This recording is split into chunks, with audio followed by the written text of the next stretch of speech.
एक दुखी पौधे की एक छोटे से गांव में एक बहुत ही सुंदर पेड़ था।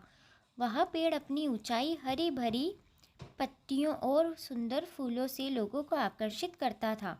इस पेड़ के नीचे एक बहुत ही दुखी पौधा था। वह पौधा खुद को असमर्थ समझता था क्योंकि उसकी ऊंचाई बहुत कम थी और उसकी पत्तियां सूख रही थीं।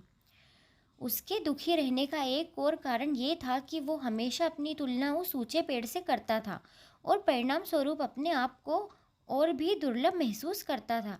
एक दिन वर्षा के मौसम में भीषण बारिश शुरू हो गई। बारिश के पानी से पेड़ को बहुत आनंद आया। पेड़ की पत्तियां चमक उठी और फूल खिलने लगे। पेड़ खुशी के मारे गाता रहा और अपनी पत्तियां खुशी से लहराता रहा। ये बारिश सिर्फ उस पेड़ के लिए नहीं थी, बारिश का पानी छोटे पौधों को भी मिला। उस दिन जब बारिश थम गई, उसी समय धरती पर जब धूप ने पहली किरण फैलाई, तभी वह पौधा अपनी पत्तियों को फैलाने लगा। धूप की किरणें उस पौधे को चूमने लगीं और उसे शक्ति देने लगीं।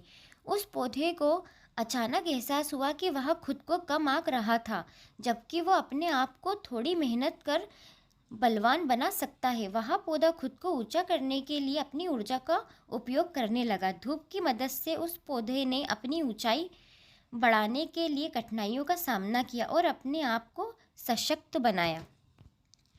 धीरे धीरे वह पौधा बढ़ता गया और उसने पत्ते हरे भरे हो गए। उस पौधे ने भी फूलों की महक छोड़ी और लोगों को प्रभावित किया। लोग आकर्षित होकर उस पौधे को देखने लगे और उसकी सुंदरता की प्रशंसा करने लगे। इस कहानी से हमें यह सबक मिलता है कि हमें अपने अंदर के क्षमताओं का सही समय पर पहचानना चाहिए। हमें खुद को समर्थ मानना चाहिए और अपनी ऊर्जा का सही उपयोग करना चाहिए। हमें सतत प्रयास करते रहना चाहिए और विपरीत परिस्थितियों में भी अपनी प्रगति करनी चाहिए।